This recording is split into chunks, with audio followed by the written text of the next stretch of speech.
martini, shaken not stirred. I don't know how to put this, but I'm kind of a big deal. Houston, we have a problem.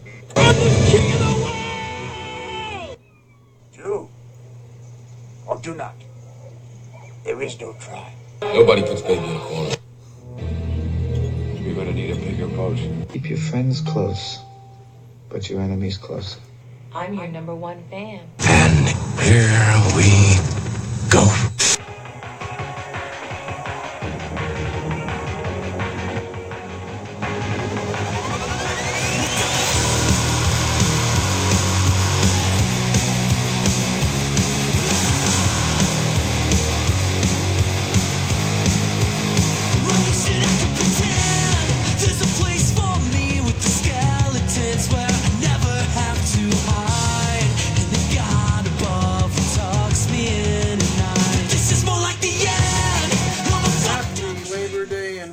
To another edition of the Cine-Men Movie Podcast, episode 52.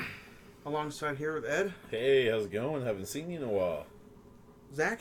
It's good. All of us three back in one whole setting. And guys, this is going to be a different kind of episode. Just a little, little bit of a year in review. 52 weeks, 52 episodes. Not to mention the other 4 or 5 bonus episodes.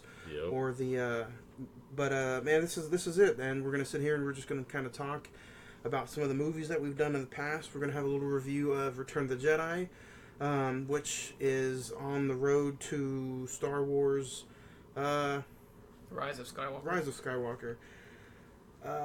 Usually we're gonna go around. We're gonna get first impressions and last, kind of the last thoughts of the movie that we reviewed. But guys, how's everybody's weekend been? Labor Day's today. Hopefully nobody had work. I didn't have to work. Zach, nope.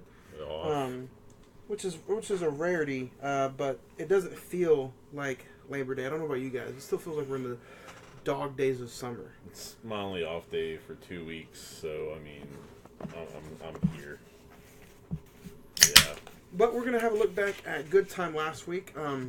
Ed, you weren't with us for last week's episode. No, sir. But last week's episode had some pretty good numbers, even though it was the last kind of hoorah weekend of summer. We had a little over 150 downloads on Spotify and Podbean, so I want to appreciate everybody out there. And then now that we're in September, this is the last episode before we start talking about some rad horror movies, and it all kicks off with next week, guys. It Chapter 2. What are you guys excited for? I know Ed's more excited than all three of us. Yeah. I'm excited for it, but I'm still just leery of the time. Yeah. The runtime. Out of all the reviews I've read, oh my god. Out of all the reviews I've read, but, I mean, out of all the things that I've read, they're all positive, other than it does feel like a pretty lengthy film. Hey, I'm good with that. That's cool with me. I mean, the more story, I think, the better for it. There's a lot cool with to the cover. story, as long as it just doesn't drag. I mean, there's a lot to cover, because, I mean, you've got to look at it like if you're going to have the Ritual of Chud, yes. Yeah. Ritual of Chud, if they're going to have a ton of flashbacks or a few flashbacks. Like I said, I'm fine with the runtime, and I'm fine with the scenes if it entertains me. Right. If it just drags, then, this might be a whole other podcast next Monday. Well, I mean, I'm almost done with the book. Yeah. I only have, maybe 60, 50 pages left. Nice. And the main battle with the adults, it's parallel with the kids taking on Pennywise, so... Obviously, we saw them that was in the end of part 1. Yep. So it's interesting what they're going to do with chapter 2. Which I have a small kind of review. I watched chapter 1 over the weekend, so I kind of got a little different mindset going into chapter 2. And but other than that, guys, do you guys have any recent watches you kind of want to get off your mindset, or you guys can follow some recent watches on the social media sites, especially on the Instagram, one word Cine-Men Movie Podcast. The Twitter is at Cine-Men405. On the Facebook page, you guys can just Facebook search the Cine-Men Movie Podcast. We pop right back up. Or it's Cine-Men Movie Podcast on the Snapchat at just Ed. All right, so the It's Cine-Men Snapchat, 18. yeah, Right? yeah. And then the YouTube, you can just... How do they find the YouTube, Ed? See, you go to the Facebook page. The easiest way is facebook.com/moviereels405. Hit the Learn More button. That Learn More button transfers you over to the actual YouTube page. So leave us a like, a subscription. Go ahead and hit that notification bell to be notified every single time we put an episode up. And with that subscription, you'll go ahead and get access to all of our past episodes too on the playlists. So go ahead and delve into those, so as we do. But yeah, I've got to say, my recent watches. Let's see. Recently, I've been watching Letterkenny quite a bit. Still, can't wait for them to release new episodes in October. And then, rewatched Return of the Jedi for this, of course, and watched a few of the Friday the 13th films. As we're getting ready for the bonus episode for the month of September, Correct. The bonus episode is we're gonna have a little test trial of state of the franchise, and if it comes off pretty good, then we'll do a full length episode on it. But we're gonna have a return. We're gonna have a Friday the 13th episode. For old time's sake, we're gonna drop it on that Friday the 13th. And for those of you who have listened to us since day one, our episodes used to drop every Friday. Mm-hmm. So Friday the 13th episode will drop actually on Friday the 13th. But it's exclusive to Anchor. And Anchor is the easiest way to make a podcast. Gives you everything you need in one place for free, which you can use right away from your phone, laptop, computer, however you record your podcast. Creation tools allow you to record and edit your podcast so it sounds great, sounds professional. They'll even distribute your podcast for you so it can be heard everywhere. Spotify, Apple Podcasts, Google Podcasts, Tuner, Stitcher, many more. So download the app at anchor.com or go to anchor.fm to get started. And now let's get back to the show, and we're going to talk recent watches. Zach, what have you kind of gotten into this week? Not much. I've been trailing through Mayans, like I said last week. I rewatched Godzilla King of the Monsters. And then obviously You said you rewatched it. Yeah. Did it change for you second time around, or did you still like it? Just a little bit. Have you watched it? Not yet. It's probably just the opening, it's just a little slow, but then it gets really going after. Is it as Mothra. slow as the 2014 one? Because the 2014 one only had about probably 8 minutes of Zella in it. No, it's not as slow as that one. No. And then, obviously, Return of the Jedi, and you're gonna hate me for this, Johnny. I actually went and watched the Peanut Butter Falcon again. I just got out of a screening just a couple hours ago. You like it again? Oh, dude, it's so good. Man. Have you heard about this, Ed? No. It's yeah. I haven't. I really, really want to see it. I've had like a couple people at work see it, and they tell me that it's really great as well. But the timing, for some reason, since I work at night and I can't sleep during the day, the earliest showing they have is like noon. Mm-hmm. So right now it's not working with my schedule. But over the week, I finished the Spielberg documentary, and I loved it. Like, that is up there with me over the years, as far as like Mr. Rogers' Neighborhood, or there's another documentary I've seen, but so far, like, it's been one of the top documentaries that I've seen over the past few years. And I kind of wish that more directors would do stuff like that. Or if it's not up to the director, I wish more people who make documentaries would do that about Scorsese or Tarantino, or even some smaller directors that you don't really hear much of, or people who only do something every 5 or 6 years. Like, I think this is a great way to get, limelight on the directors. Terrence Malick would be one. He does like a lot of weird, like, photo-realistic films, I guess you could say. Like, I saw the trailer for David his new Fincher. film. David Fincher would be a good one. But I wish that was like a series, like you could do like 3 or 4 episodes a season, and just cover a director, like a 30 for 30 thing, like ESPN does. Yeah. Well, we'll send our pitch to HBO. And then I found and rewatched the Power Rangers, Mighty Morphin Power Rangers movie from 1995, and I didn't know that it had a pretty big budget. But for some reason, there's not, and honestly, if you guys want to check it out, For a nostalgia effect, it's like $17, and it just came out on Blu-ray this year. And there's a 45-minute documentary in there, and for the time, I don't know. It surprises me that it's kind of not rewatchable. I was really disappointed. Like, I was kind of hyped. I was like, oh my god, childhood, big screen, high definition. And you're just like, oh. And it's not even the cheesiness of the acting, because I get it, the TV show, I like the TV show. But you would think with it being a big Fox budget film that the CGI would be a little bit better, or some of the effects would be a little bit better. But it seems like all the effects went into Ivan Ooze and Paul Freeman. For those of you who don't know who Paul Freeman is, he's the main bad guy in Indiana Jones and the Raiders of the Lost Ark. So I just thought the budget would be a little bit, I don't know, looking at movies the way I see movies now compared to then, I was disappointed. I don't know, it still had a great nostalgia effect rewatching it, but the special effects just did not live up for me. It doesn't age well as far as special effects go.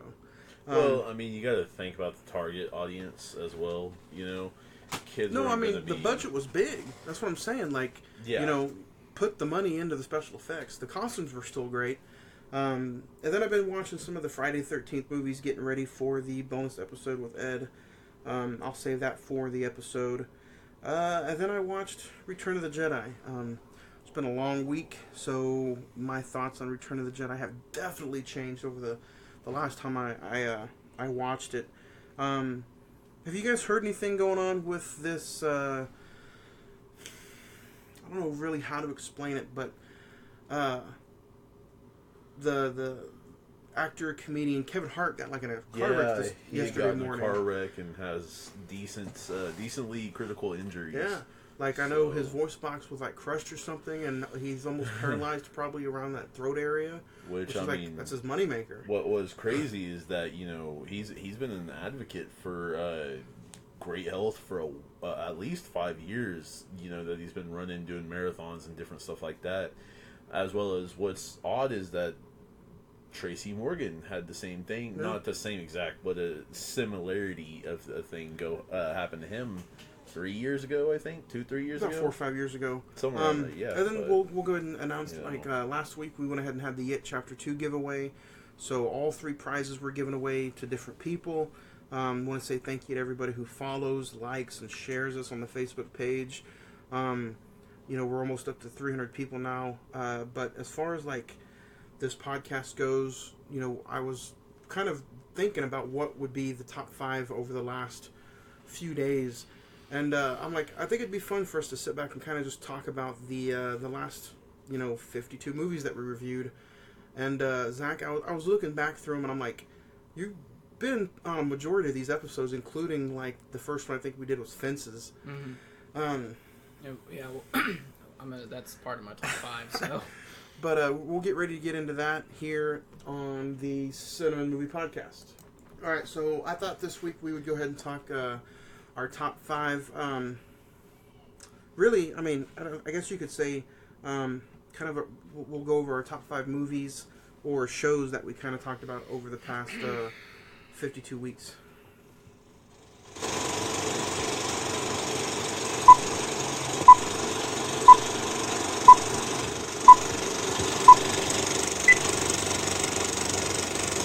Alright, so this week, I only have just 1 or 2 honorable mentions. What about you, Ed? You have any? I've got 1. Zach? Yeah. Yeah, I got 1. Okay. I'm going to say my 2 is going to be the in Spider-Man Into the Spider-Verse episode that we did, just because of the movie itself.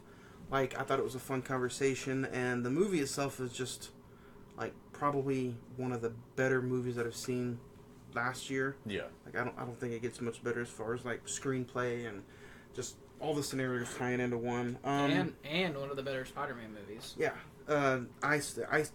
Even to this day, I still like that over the Tom Holland Spider-Mans.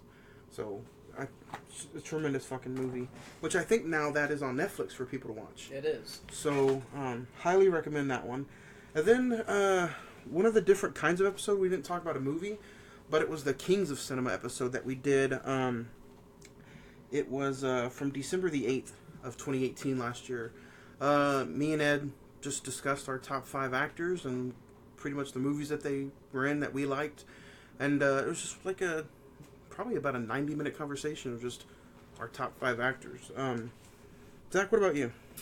My honorable mention is we did it during the month of July. Pulp Fiction. I thought it was a fun episode to talk about Tarantino, and it was nice to know that it was nice just to have a rewatch of Pulp Fiction. I hadn't seen it since college, and I appreciate the movie a lot more. Right, that was pretty cool. Yeah, because you were talking about how you were kind of like unsure a little bit of Pulp Fiction. So, Ed, what about you? What was your honorable mention? My honorable mention is not really a true episode per se, but it was the first little rough trailer we put together way back, a little over a year ago, because it took us so fucking long to put out a little 36-second shit. You know, and I don't think it was a shit thing. I was just saying, actually, since my phone's connected, I think I'm gonna go ahead and I'll play that right quick. Oh my god! Over air and see how it lives up, because I think that's the only way you can find it is now on YouTube. Is on the YouTube page. And it's still the highest one we've ever had on YouTube. At least YouTube's a little fuck right now. Yeah. But I will say that it took like 4 days to make this thing. Yeah, to get all the... I mean, we made it in probably about 5 minutes, but as far as like to narrow it down... Yeah. But what he's talking about is this right here. So I'm Johnny Rowe, along with... Edward Silverscreen.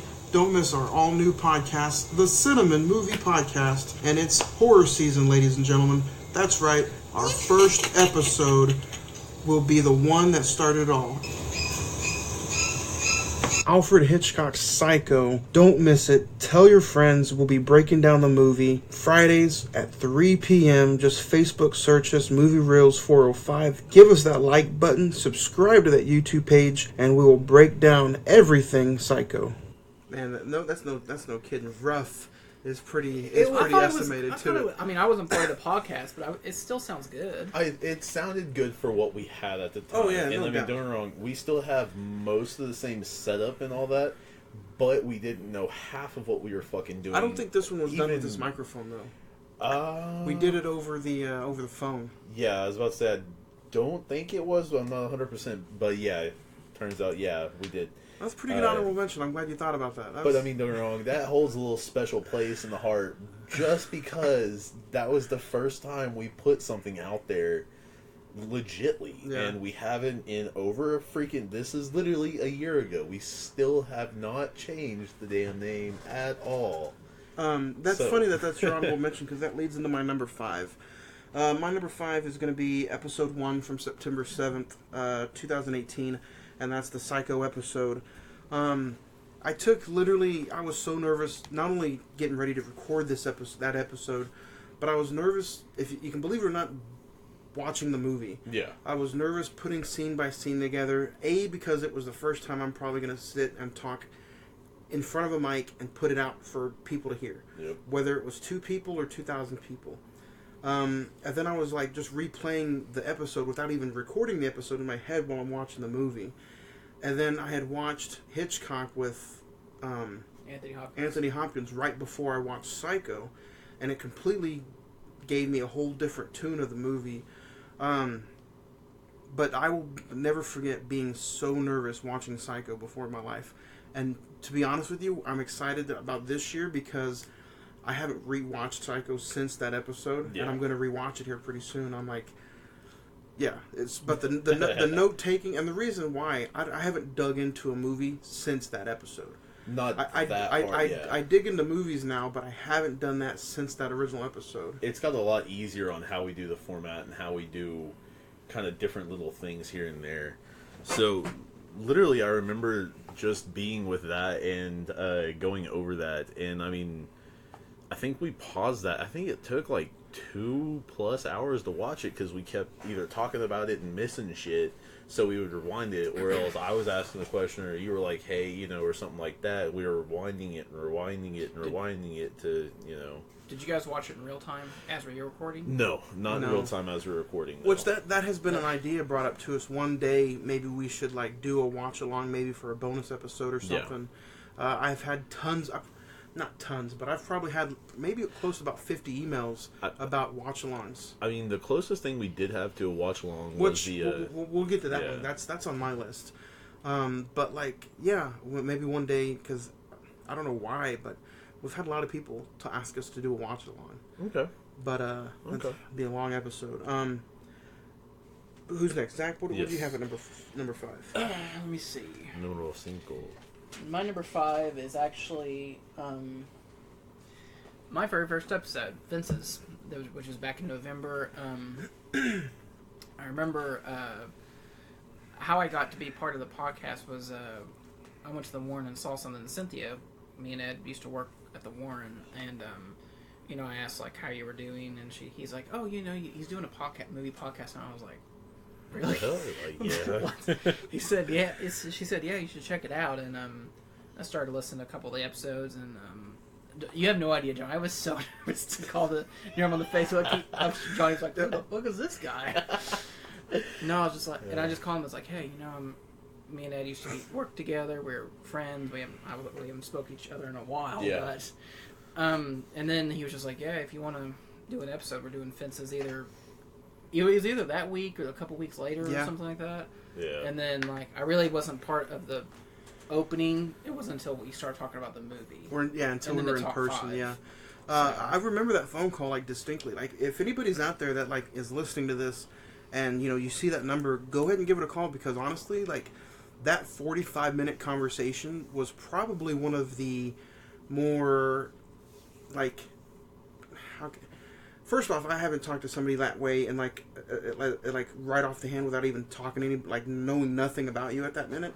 Yeah. And like the thing that like, and the reason this whole podcast started was because if you have person 1 and person B, you know, you'll have a decent thing going because you've got the thing that brings those two people together that don't know nothing about each other is movies. Yeah. And like, well, first off, before you talk about me, how did you guys come up with the idea of the podcast? Well, I mean, he's always had this kind of a collection, and we used to watch. He's the one who introduced me into horror and scared the shit out of me when I was a kid and all kinds of stuff. And then, I mean, I've liked movies for a long time anyways, but it was just kind of a, you know, he was like, you know, he's like, I've got all this movie collection, this huge movie collection. He's like, I watch a lot of them, don't get me wrong. He's like, but I don't really do all that much more with them. He's like, I just have them, you know. I just watch them every now and then and have them. Right. He's like, it would be cool, you know, and stuff like that. And, I mean, on my part at least, I know I've had people tell me that, like, I have a voice for radio or something like that. And, I mean, I literally just had someone yesterday tell me the same fucking thing. And I'm just like, thank you. Tell me how to get on. And, you know, like, kind of trying right now. With here's a business card. Right, yeah, I'd never fucking bring him to work with me, though. Like, half of me is, like, afraid to get fired, and then the other half is like, fuck it. Going back to Zach's question, like, yeah.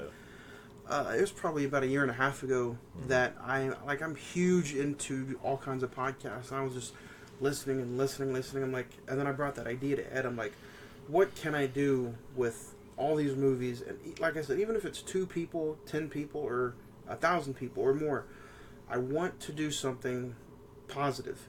And over the course of those, you know, these last 12 months, not only have I done something positive, or I think we've done something positive, but like it has opened the door for me to go back to school, to use now this, you know, as, you know, this platform or these movies or just entertainment in general to, you know, dig deeper and say, hey, what the fuck am I doing with my life? Let's just go back to school. So that, you know, now that's open and that's there. But man, not only does it, you know, whether I don't get anything for this or anything out of this, the thing that I do get the most about it is I have something to look forward to. The camaraderie too. Yeah. Mm-hmm. I mean, and then the relationships. Like, don't get me wrong. Like, I never probably would have met Zach. the relationship between me and Ed probably never would have grown the way it has over the past 12 months. And I never would have really met you again much more unless it was a random ass meetup. So I mean, there's that, Zach. But we'll turn all the way. We'll do a whole 360 and probably talk about it some more. But Ed, what was your number 4? No, I'm on number 5. Oh, Yeah, believe it or I not. just did my 5. Yeah. Number 5. It's been very, very hard to even think about these because I like pretty much every single episode that we've done. I feel like are quality. right. Well, in that's my own thoughts. My thoughts was even if you can't remember the episode, then pick one of your favorite movies that we covered. And that's one thing I've been thinking about too. And so that's what led me to number 5 is Hook. The episode with Hook, because that to me, like, that's one of my favorite movies. Robin Williams, I've got to say, one of my favorite kind of, I guess you'd say, like 80s, 90s comedians, because the first one I ever remember him in was Flubber, when I was a kid. So talking about that episode, that was almost a Robin Williams whole episode. Like, we talked a shit ton about Robin Williams. Yeah. That's when I had watched the HBO documentary about Robin Williams. I had talked about that on there, and yeah, that was. But yeah, I've got to say, that, and then with mixing that was almost a hard episode to do. Kind of. I talking about him, I got kind of choked up in it. But I mean, mixing that with Peter Pan, who is one of my favorite fictional characters of all time. So, yeah, I mean, like he's almost up there with Harry Potter to me. So nice. It's kind of a kick-ass thing in my thoughts. Number 4 to me is going to be episode 6. From October 11th of last year, and that's the Nightmare on Elm Street episode. I think I can't really remember that much about the episode other than just the whole conversation about how it's kind of freaky about something happening to you in your dreams. And other than that, man, I think, it's just a movie in general. If I had to pick a horror movie that was like number 1 or 2, Nightmare on Elm Street would probably be one of those. Which... I think we're going to do Dream Warriors in October, which is the 3rd Nightmare. But yeah, that's number 4 for me. Zach, what do you got at 4? Number 4... Number 4 is not really an episode, it's more of a conversation we had. And it was kind of like a bit between all 3 of us for a couple episodes. Is it a DC plug? No. Aww. No, it is a little talk about a film called Antichrist. It was like, you two had watched it, and it was just like, and kind of almost like on a dare said, Zach's not going to be able to get through this. I went home either that week or a couple days later, I was like, just go ahead and watch it. First goddamn 10 minutes. It's like, oh. Honestly, I didn't think you were going to watch it. I was like, I think we hyped it too much for him. But once you get past that first shower scene, how powerful is the scene where the kid jumps out the window and it almost looks like a watermelon hitting the concrete? Oh, yeah. We did a lot of... We joked about the movie a lot. It is, like, even though if you get past all the sex and everything, it's a very hauntingly disturbing film. About like grief and how do people process that. So, and William Dafoe. He's a lucky man. Has anyone else emailed the show about it? I think it's the price, but for the one comment I did get about it. And what exactly did they say again? Well, I shared it on a few episodes. I shared it a few episodes back.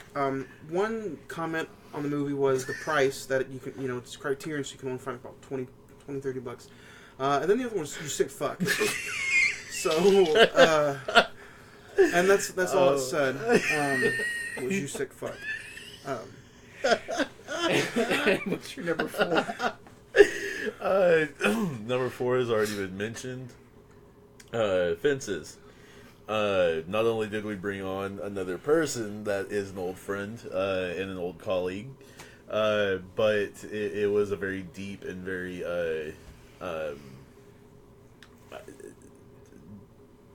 an episode that we got intrusive in. Basically, we kind of dug into it and found deeper meanings beyond deeper meanings, and it was all just from like one clip. I think that was maybe 2.5 minutes. You know what's crazy about that episode is we were going to do the 8 Crazy Nights. Yes.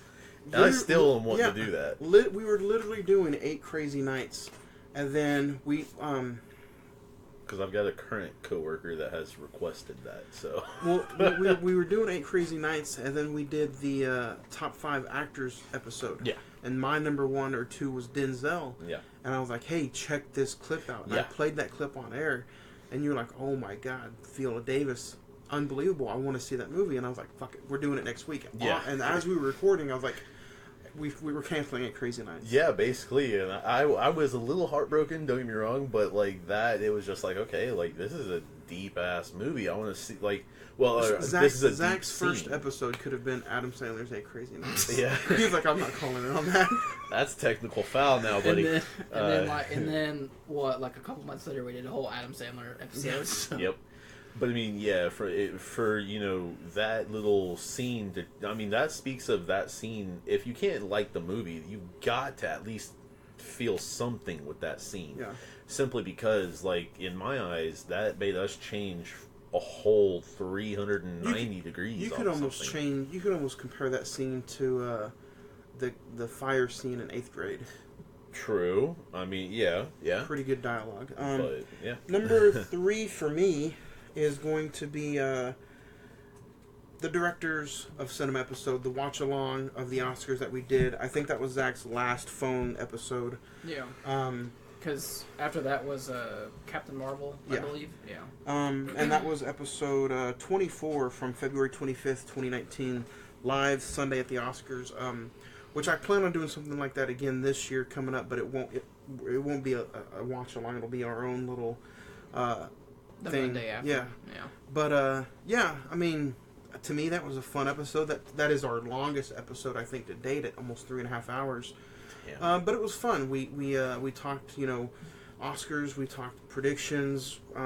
You kept saying "fuck Roma." Fuck Roma. I think. And we also Spielberg. talked about directors. Yeah, Steven Spielberg. We did our top 5 directors, and then we did their top 5 movies that we like. So, we talked about Tarantino, Spielberg, Scorsese. Just a fun episode. Episodes like that, I think, are fun. And I think that's what kind of blossomed Tarantino month as well. Or the idea for it, at least. But yeah, Zach, what about you? What do you got at number 4? Number 3. Number 3. Number 3. Number 3 is a film that I've always enjoyed, and I think we've all enjoyed. And when Johnny said we were going to be doing it, I was like, oh hell yeah. Number 3 is Saving Private Ryan. That was a fun episode. That was one of the few films that we actually. It was that, Watchmen, Alien. I'm trying to think. Maybe another one that we had it on the screen and we were kind of watching segments of the film. Godzilla was one, I think. Oh, Godzilla, yeah. We just watching it as we were discussing it, and yeah, it's always good to go back and watch Saving Private Ryan. It's yeah. Ed, what do you got at number 2 or 3? I can't count today. You're good. Like I said, it's a very hard thing to go ahead and pick these damn things out. I've got to go ahead and put Endgame up there in number 3, just because we were building towards that for a while, and I know that you were like, I'm kind of burnt out on Marvel, and I'm not sure if you said the same thing. I think you did. No, I did it after the episode. I was like, oh my god, that road to Marvel. And that's what I'm saying, like after that you were like, I'm burnt out, and you're glad there's no Marvel for a while. But I mean, I think that's what they were kind of working on is, just go ahead and have that big ending, and then, okay, let's continue after a little bit and go from there because it'll make people want more. But yeah, I mean, Is that one of our biggest episodes? Endgame? Most downloaded episodes. It's one of the top 3 most downloaded episodes we've ever had. Either 2 or 3. Mm-hmm. One of the 2. Yeah. It's right now. It's number 2 behind. Far From Home was number 1. Endgame is 3, and believe it or not, Batman Returns is still 2. So it's kind of crazy. But yeah, you had Endgame at number 3. Yes. Number 2 is going to be an episode that me and Zach did, and it was kind of I was hoping you would be there because it was a Mother's Day episode, and it was the Queens of Cinema episode that we did, and it's not a very lengthy episode, but man, that was a hard list to compile. Not only was it hard, but I feel like after we even did that, like we still missed a few. Yeah. And because I think the episode after that, you're just like, oh, I forgot who. Yeah, I forgot yeah. This and I think that was even the episode where they released the trailer for Judy.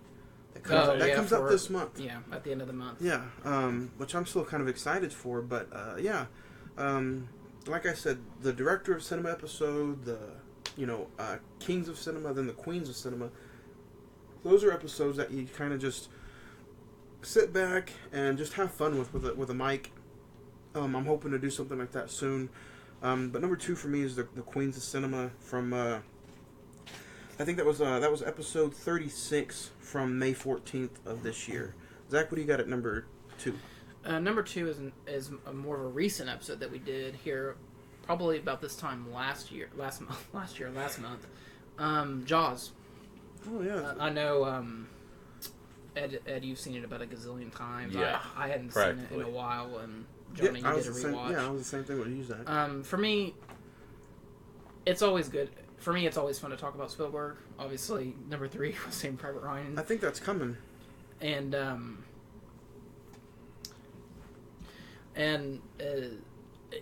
it made me, that podcast made me appreciate the movie even more. Because honestly, I didn't really like it as a kid. Same here. And inspired some fears, I guess. I didn't even. I wouldn't say I didn't like it, but when I watched it a few years ago, it was one of those where, oh yeah, when do I get to see this fucking shark?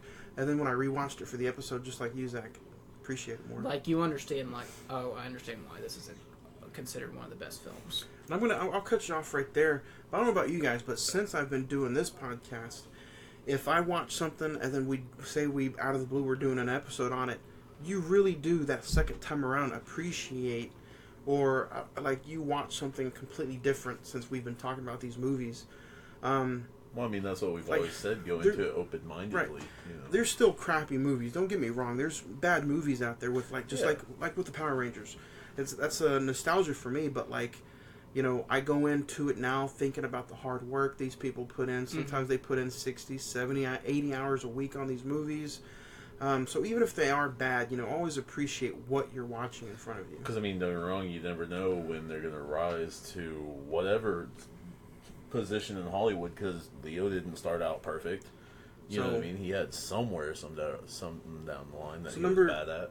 Number 2 for you was Jaws. Ed, what do you have at number 2? Number 2, I'm going to have to go ahead and bring one of another one that was mentioned already, Spider-Man Into the Spider-Verse. I got a lot of emails on that one, and eventually we did get to decide to do it.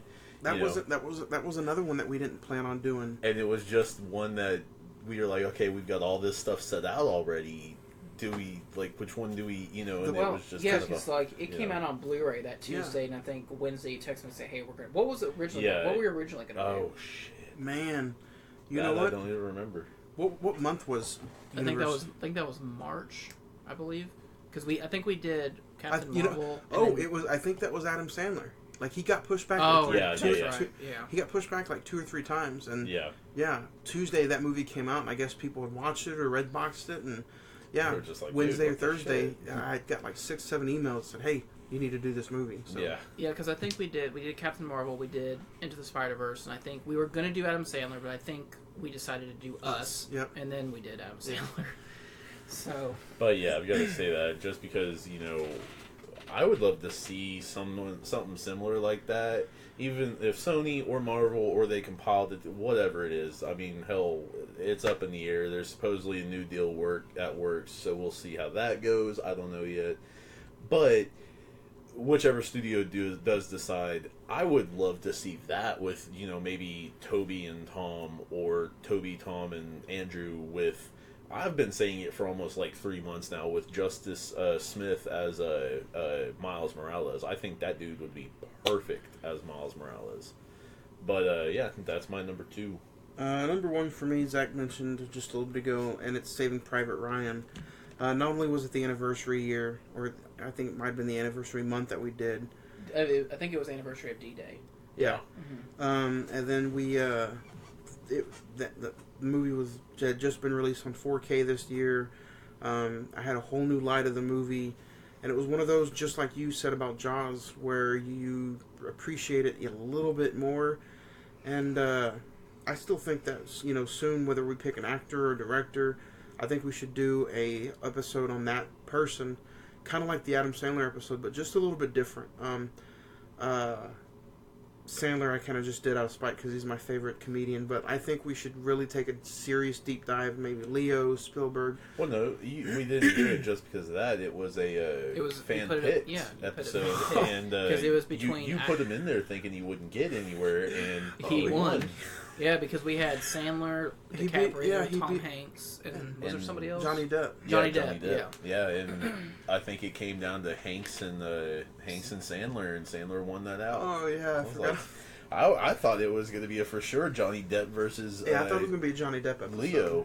Leo, and then all of a sudden Hanks and Leo Sandler. I was like, the fuck? Yeah, the final two was Hanks and Sandler. I was like, okay, this is a little unexpected, and then you're like, we're doing the Tom Hanks, and it's like, oh shit. You were texting me one day, and you were messaging me one day, and you were like, hey, did you see Spielberg or Sandler won?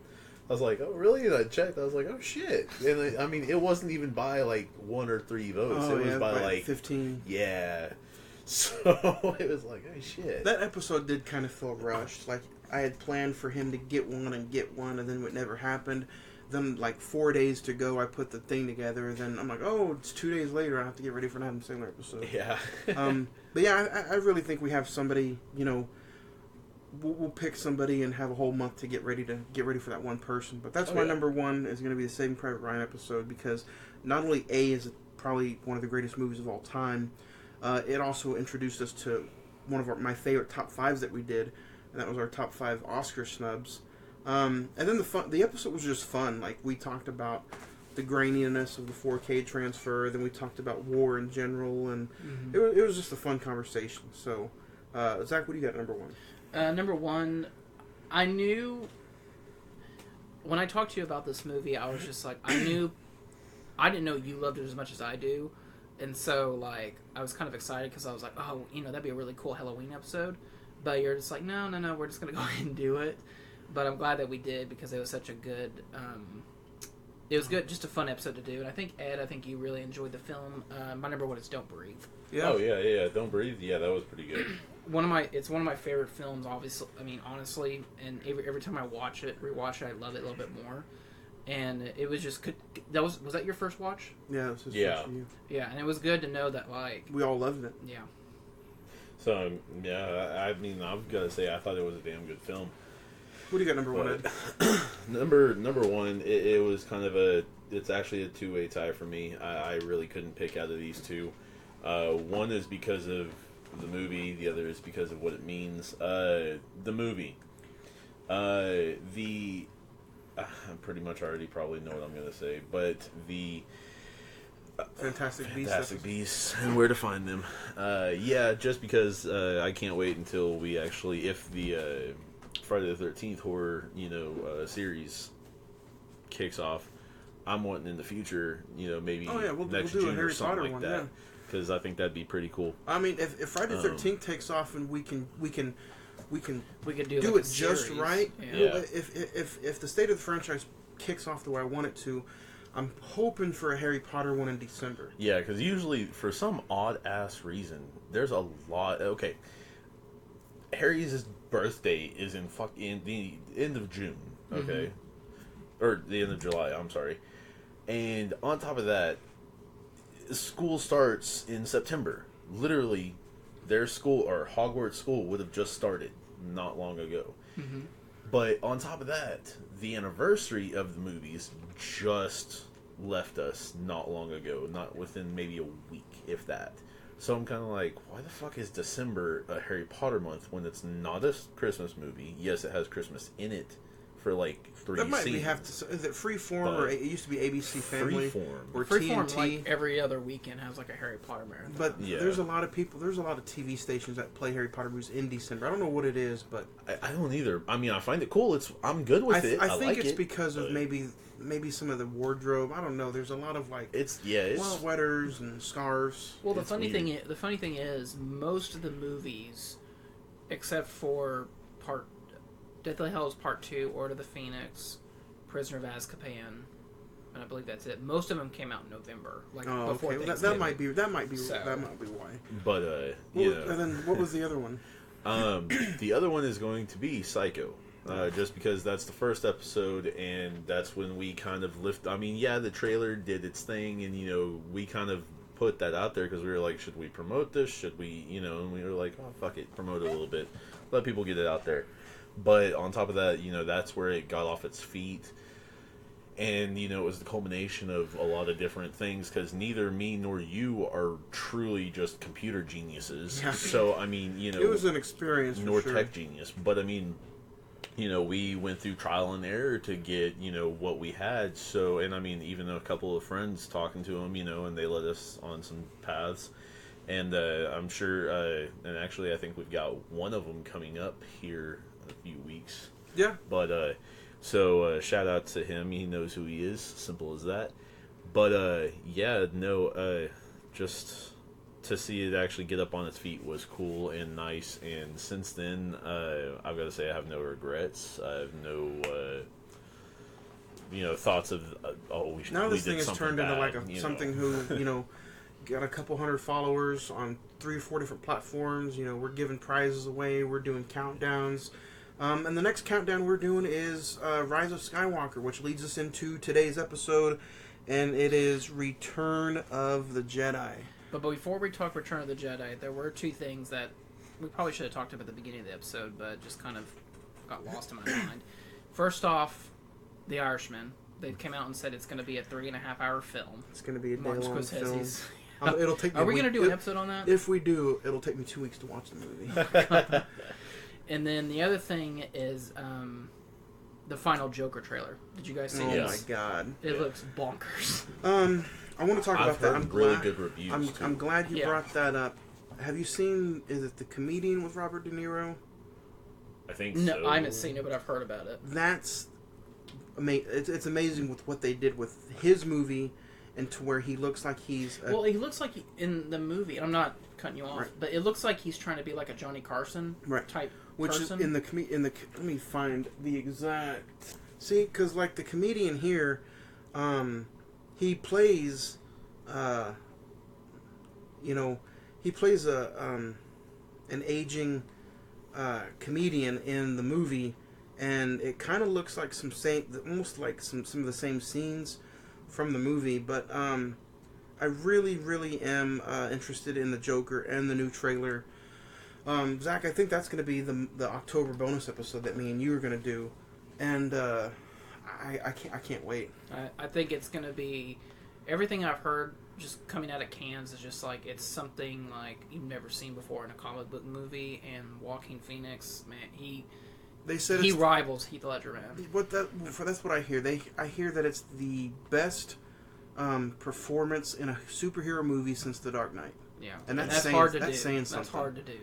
And well, that's not even that. It's just like and I've heard like a lot of the inspiration from the movie came from like Taxi Driver, which looks like a Scorsese movie. Yes, it Taxi does. Driver. Because we Clockwork Orange. talked about it a few months ago that is this going to be a Scorsese film? Who's directing this thing? And he's involved in the movie, and you can definitely tell that he's involved heavily in this film. Scorsese. Yeah, Is he like a producer on it? Or yeah, something? he's a producer. Oh, cool. Yeah. Okay. I didn't know that, so that's even he- better. Yeah, he's heavily producing the movie. So, but yeah, what was the other thing you wanted to talk about? The That's Joker, it. Just the Joker and the Irishman. The Irishman. Now, man, I don't think there's been a movie that's besides Lord of the Rings that's rivaled 4 hours since maybe Once Upon a Time in America with Robert De Niro. But that Seems movie, like De Niro just like attracts 3-hour films Yeah. because he's also in Godfather Part 2.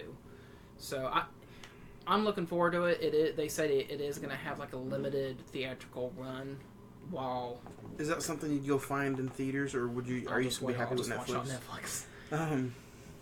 That's like 9 hours of your life you wouldn't get back. But other than that, yeah, let's talk Return of the Jedi. Yeah, let's talk Return of the Jedi. It had a $40 million budget with a $550 million, made at the box office. And then it had a release date of May the 25th, 1983. But I don't know if you guys have known or heard, but it was promoted as Return of the, or Revenge of the Jedi. Revenge, yeah. And, which always threw me off a little bit, because it was like, is it Return, is it Revenge, or is it Return? And then December before its release, Lucas changed it to Return of the Jedi. But man, to me, it's one of those things. I'm gonna ask you guys. I'll answer first because I don't know how everybody else is, but first time watch to compare to the last time you visited for this episode. I wasn't really blown away by this last watch from it. We in January we did A New Hope, and May we did Empire Strikes Back. And out of the three, this is probably my least favorite now. First off, you got 40 fucking minutes of Jabba the Hutt. I didn't realize it took so long for them to get out of that area. And then and then the Ewoks. And then the added, which isn't fair to the film because in 1983 this wasn't involved, but the added CGI effects that Lucas put in there in 97. Of the dancing monsters. The dancing monsters, the ending of everybody celebrating, at the end of the movie. We'll get to that, but to me it just didn't live up. Now, not to say I wasn't disappointed with the movie. I love Star Wars, and I still love Return of the Jedi, but it kind of dragged a little bit this time around for the episode. Zach, what about you? Yeah, I would agree. I think that out of the, I guess technically 8 films that we've had so far, excluding the spin-offs, I think this is by far one of my least favorite Star Wars films. There's just something, I don't know what it is. Is it still above 1, 2, and 3? Listen, I'll watch 3 definitely over the Revenge of the Sith, all of this. I will even watch, depending on what day you ask me, I'd watch Phantom Menace over this. You know what surprised me about this is yesterday, was it Sunday or Saturday, was the 16th anniversary of Hayden Christensen putting on the uniform of Darth Vader for the first time. That's crazy. Yeah, 2006. 2005. Or 2005, yeah. So, but Return of the Jedi, man, I was like you. I didn't know that opening sequence with Jabba was like almost 40 minutes long. 40 minutes and long. Then Yoda's in it for like 5 minutes. Yeah. And then the Ewoks. We'll get to that. Ed, what about you? When's the first, compared to the first time to now? First time I loved it, by the way. First time I thought it was okay. I kind of have a reverse feeling on it. The first time I thought it was okay and just, whatever, but, because I'd grown up with the prequels. So, I didn't grow up with the sequels. I grew up 1, 2, and 3. So Phantom Menace and on. So, I guess I have a little bit of a reverse effect because I found it a little boring just because of the acrobatic effects and the, all the using the Force, all the lightsaber duels and all that. I loved that. I thought, oh, this is Star Wars. Fuck yeah. Right, bro, you fell in love with 1, 2, and 3 with the CGI, the big budget. Yeah, especially with 1 for that matter. It makes sense. There's a lot of Star Wars fans out there that, it's opposite how it is for me. Like, I'm okay with the prequels, but I love the original. And for a lot of other people, I love the prequels, I'm okay with the originals. I think that actually we're a rare breed in Star Wars fandom, for that matter. I think we're hated halfway.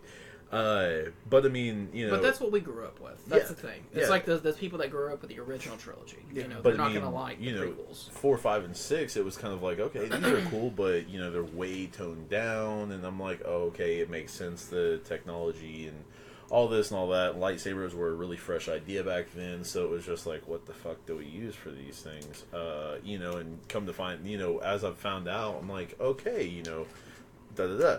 Because, it was a freaking camera flash tube that the first original lightsaber, or technically Darth Vader, Anakin's light blue lightsaber is. Right. So it was just like, okay, limited tech, limited this, limited that, different stuff. And for it to be the film that it is, You know, for those of you who don't know, it's Star Wars Episode 6, Return of the Jedi. Yeah. After a daring mission to rescue Han Solo from Jabba the Hutt, the rebels dispatch to Endor to destroy the second Death Star. Meanwhile, Luke struggles to help Darth Vader come back from the dark side without falling into the Emperor's trap. And you know, not to say, I'm not shitting on this movie. I love this movie. I love this franchise. I love this saga. But yeah, I mean, if I did have just some negatives from it, I mean, 40 minutes of Jabba the Hutt.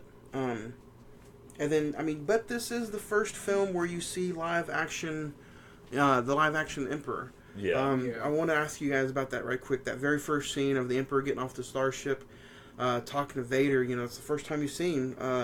Looking back at it this time around, what did you guys think of that scene, or you know, the first interaction between Vader and the Emperor? Zach? I think part of me thinks that it's good. You know, it's kind of like this is the guy that's pulling the strings the whole time we finally get to see him, but I just think that it could have been a better entry. You know, all he really does is, you know, sit there and laugh. The ship comes in, and then he comes off the railway and meets Vader, and they start talking. Because you're looking at it back, you know, in 1983, this was the very first time you've seen him besides that small introduction in Empire Strikes Back. But yeah, I mean, I would agree with that. Like, you know, at one point you're like, you know, who the fuck is this guy? Because like in Revenge of the Sith, we see how he becomes Emperor Palpatine, and he gets electrocuted, and you know, all his skin melts and everything. And I was like, you know, and then he kills Samuel L. Jackson. I was like, that's a really cool opening for a villain. Why do you guys think that maybe, looking back at the franchise, the way Lucas kind of did it, do you think he knew what he was doing when it came to, you know, Episode 4? Because, let's face it, I think in 97 is when they got their titles Episode 4, 5, and 6. Before 97, they were just Star Wars, Empire, and Return. Yeah. So, I'm guessing between 93 and 97, and he was probably like, okay, I'm going to make prequels. Mm-hmm. Well, I've heard that he's had drafts for either 9 or 10 straight up for years, and I'm talking since before any of us in this room were born, so at least 30 years plus. I hope there's nothing for Episode 10, because that's like years away. Well, 9 or 10 episodes is what I've heard. I've heard it could be. I've heard people say 9. I've heard people say 10. That's hearsay, neither, you know. But I know he's at least had 9 drafted and all that, and like rough draft stories going around. And I know that back in the day, he actually had it planned to where he had 3 of them dealing with the kids and the rebellion and all this and all that, and he started from that, and then he was kind of gone to where, like, he wanted to tell the story of how Anakin became, how this boy becomes Darth Vader. And I mean, essentially 1 through 6 is the story of Anakin and Darth Vader, or transitioning to Darth Vader, you know, but I mean, he had to tell it from someone else's point of view, because if he just told it from Darth Vader / Anakin, well, then, also, like, you know, he only directed the first one. Right. I don't even think he directed the prequels, but he directed the prequels. Did he? I thought he directed this one, but he didn't. Mm-mm. I knew he didn't direct Empire, but I really thought he did Return, but he didn't. But yeah, going back and just looking at this film, the way it was shot, and then some of the scenes, like how you brought up, Zach, like, you know, Yoda's only in it for just a very little bit. But, you know, what's entertaining in that is it kind of resembles the trilogy that we're going through now. Yeah. And, you know, in Empire Strikes Back, Vader says, hey, I'm your dad. Technically, you don't get a confirmation until this movie when Yoda says, you know, your father is true. And, you know, because Luke still questions if that was his dad, and then Yoda finally tells him the truth in this movie. Well, so could you imagine seeing these in the theaters? Like, you know, Vader says, I'm your dad, and in the theater, like, fuck, is that really his dad? And then you don't get a confirmation until you go see Return of the Jedi. Unless you know a little bit of German and all that, because Vader is actually father in German. Well, I'm not talking, what I'm talking about that is what I'm talking about is, like, you know, widespread. Luke doesn't get a confirmation that that's true until Return of the Jedi. Right. Almost like, you know, we're going to have to wait and see if, you know, Rey's parents are what Kylo says they are. We waited a whole movie, so. Well, he didn't. He just said that they were some. They're nobodies. Yeah. Yeah, but But I mean, you don't know if that's true or not. Well, I mean, you Just know like- that's not true just because there wouldn't be so much emphasis throughout the movies on who are her parents, who are her parents. They would have been like, oh, this is Rey, this is all we're doing. They wouldn't have mentioned or taken time out to go ahead and mention the parents at all. Well, not only that, You know? it could be just a mind trick from Kylo. Just say, hey, your parents are nobody, or he's just trying to lure her in. Well, Right. I mean, that's all he That's is what I'm doing. trying to get. Yeah, exactly. My point exactly. Going back to Empire Strikes Back, you didn't know if that was real or not. Right. He could have been trying to lure him in, So, But I mean, as far as with the current, they're not just spending time and money on scenes that your never parents know. ain't shit. You never know. They went back to J.J. Abrams, so Ryan Johnson apparently did something wrong. But the Ewoks, man, I can't get over rewatching it today. I'm like, was most of this really necessary? What do you guys think about, like, going into the Ewok situation, or just something about that in particular? Like, I almost felt this is a 2 hour and 11-minute movie. Yeah. I feel like it could have been an hour 45, and we would have been perfect. Or at least a straight up 2-hour film. Yeah. Yeah, the Ewoks, man, they're a beating. Like, after a while, it's just, yeah, they're cute, they're fuzzy, they're, they become an ally later towards the end of the film, but I feel like they're necessary for the battle, but not necessary for most of the other shit. Exactly. That, and I feel like the Porgs from Last Jedi, they're kind of the new Ewoks. I don't know if they're going to show up in this next one, but More than likely, because, don't get me wrong, at that time, you've got to think about this.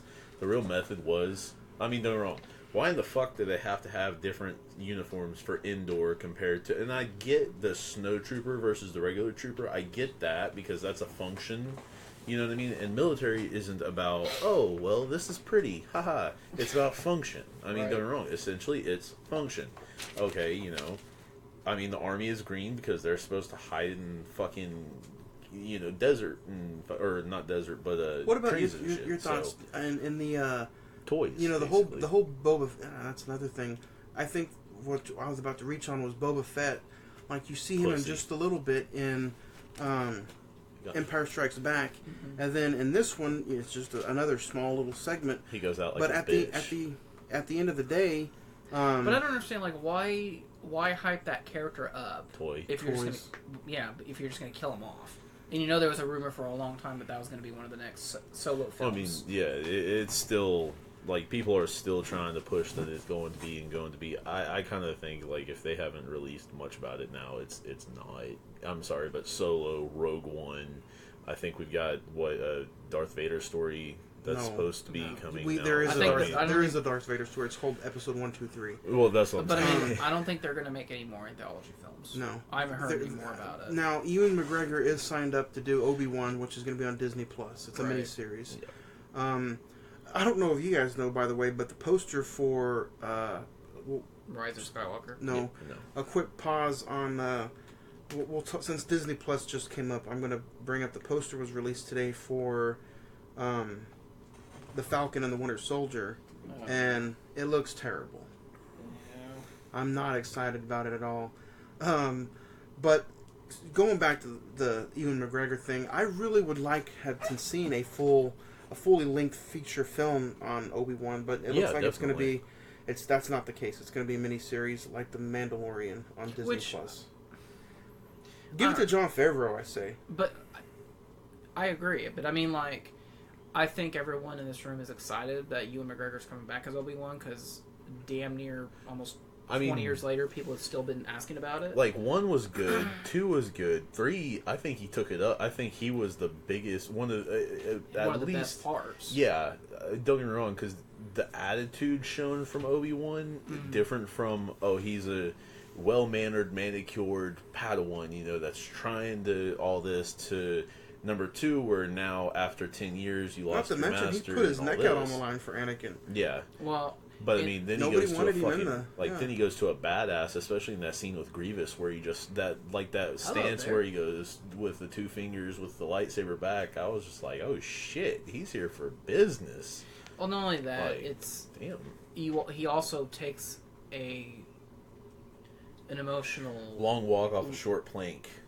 Exactly. You know, but it's also emotionless. he. Not only does he have to nearly kill the person that he brother, a brother, basically. but he's also killing like his friend, his like you said, brother, friend, Padawan. You know, his student for about what 13, 15, somewhere around there years. So I mean, you think practically like a son brother. Go ahead. You think in the Obi-Wan TV show, you think we'll get like a Liam Neeson cameo, like as a ghost as Qui-Gon?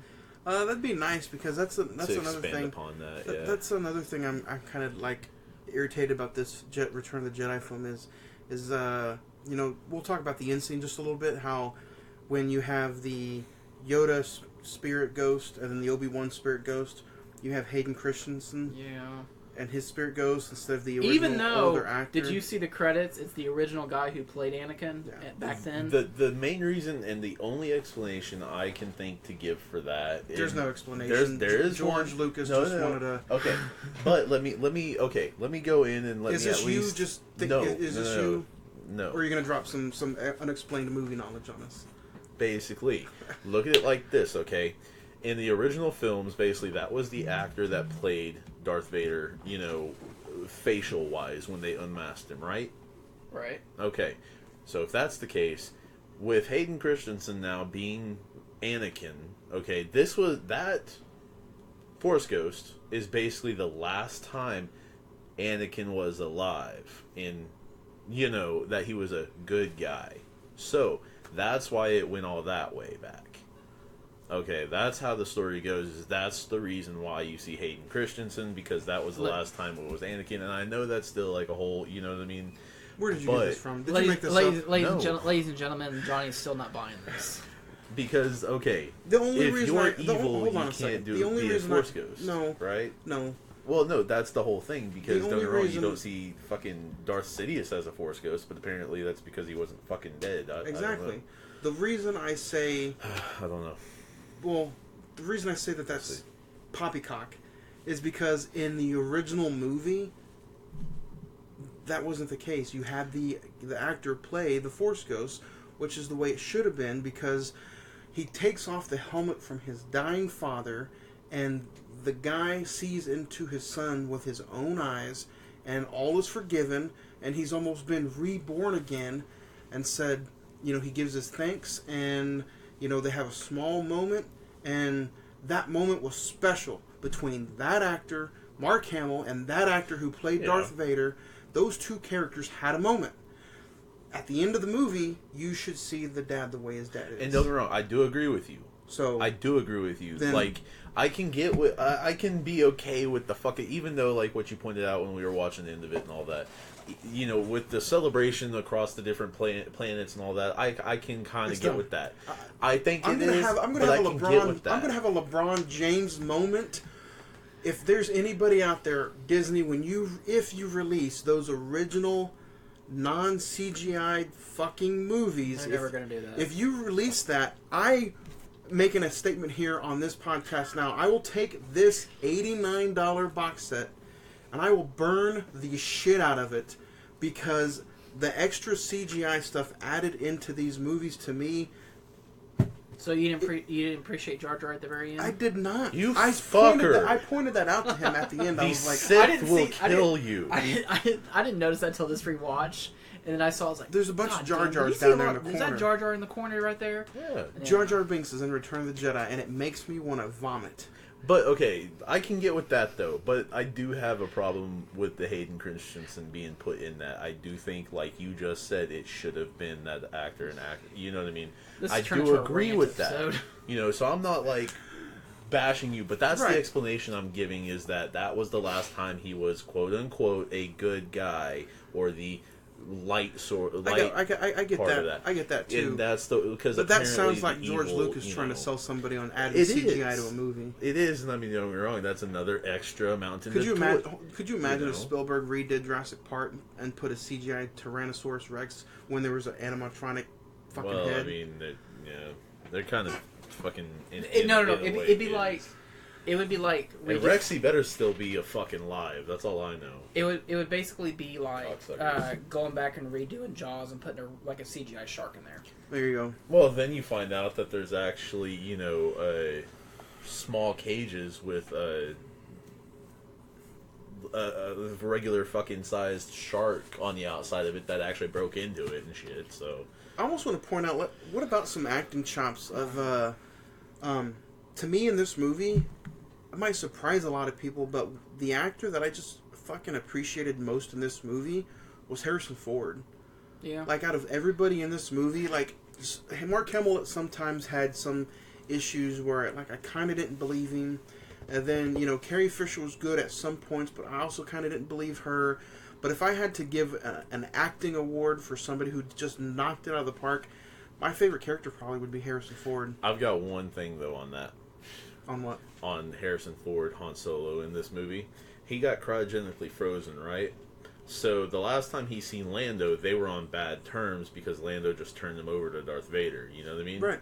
Okay, so why in the fuck are you going to wake up out of cryogenic frozen, stand time? Your time is still fucking days or months ago, however long he was kept in there. And then all of a sudden you're fucking cool with him. You'll leave out of this whole fucking shithole and be like, okay, cool, I'm going on a space cruiser Did you with get this bro. from that video? But I mean, don't get me wrong. He brings up a fair. I'm quoting Cinema Sins. He brings up a fair point. He does bring up a big fair point. Now the Hayden Christensen thing, that wasn't him. I don't remember who that was from. That's been years ago. But that's from Cinema Sins. He's like, why would you go with someone you were just basically pissed off at, and then you got transferred to this, transferred to Jabba, and then It's simple.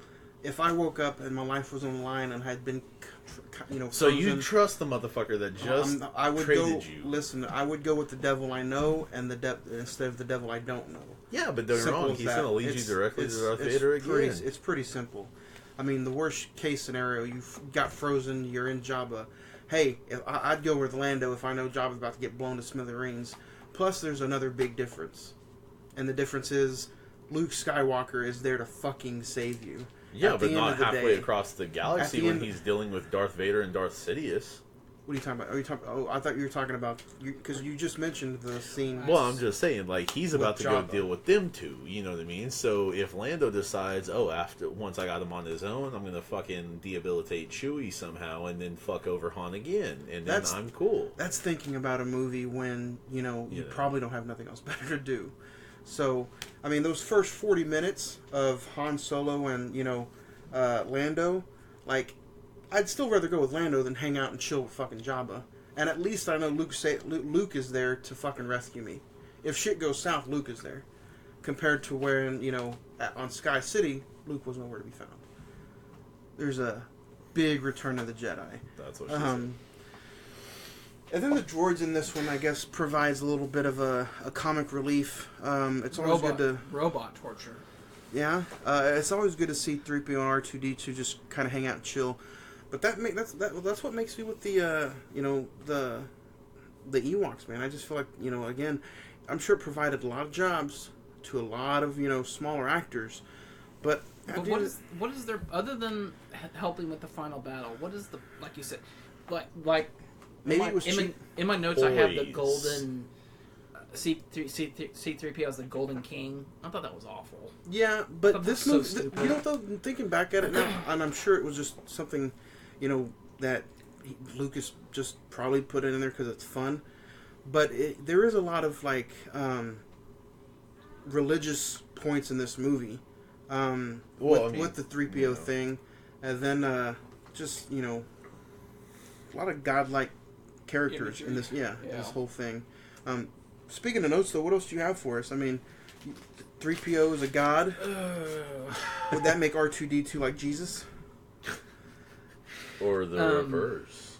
It was cool to see Alex Guinness come back as Obi-Wan Ghost in the conversation. That scene, I don't know why, I kind of had, not visions, but kind of, little thoughts in the back of my mind about Rise of Skywalker. Does that kind of somehow not so much lead, but kind of Rey Skywalker, the daughter of Luke, well, and foreshadow XXX. what's going to happen in Rise. Because, you know, I feel like we're going to have a scene with Rey and Luke, that type of situation, and then I bet there's going to be like some twist, like Kylo and Rey are brother and sisters. Or Pelagius is her father. Like, Or, what or, the hell? so you know, what do you mean, like the scene that Luke Skywalker had with Obi-Wan? Yeah, it's How like there's another you know, Skywalker out there. Well, I mean, it makes sense to, I guess, tie them two into each other, but Because, I mean, they're for wrong. the past 2 years, you know, this has been said that this is the last movie of the Skywalker trilogy. So it doesn't make sense. You know, what makes perfect sense is to have Rey live on and Kylo die, because he would be the last of the Skywalker, since he is, you know, Princess Leia's... Right. I don't know, man. I think Ryan Johnson kind of had a wreck, and then JJ is here to kind of just pick it back up. Force correct, yeah. Yeah. You said force correct? That's pretty funny. That's not, ladies and gentlemen, I wasn't going for that, but it's alright. Let me see what else I got.